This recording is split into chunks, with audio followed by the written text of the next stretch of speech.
มาต่อที่เงียนส่วนเซินตัวสำรองลงมายิง2ประตูช่วยทีมชาติเวียดนามแซมเก่าเปิดบ้านย่ำชัยชนะเหนือมาเลเซีย 2-0 การในการเตะบานซ้ายชิงแชมป์อาเซียน AFF ฮุนไดคัพ2026รอบรองชนะเลิศนัดที่2เงียนส่วนเซินหรือราฟาเอลเซนนักเตะโอนสัญชาติจากบราซิลลงสนามเพียงแต่3นาทีก็ยิงประตูให้ทีมนาที62และส่งท้ายนาที89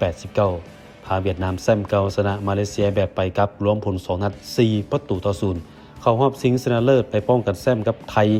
ที่เป็นแซมหลายสุด7สมัยและเป็นรองแซมในครั้งที่ผ่านมาเป็นคู่ซิงหน้าเก่าไทยเอาชนะสิงคโปร์รวมผล2นัด 4-3 รอบชิงชนะเลิศนัดที่1จะแข่งขันอยู่บ้านของไทยวันที่22สิงหาคมเวลา 20:00 นนัดที่2มาแข่งขันอยู่บ้านของเวียดนามวันที่26สิงหาคมเวลา 20:00 น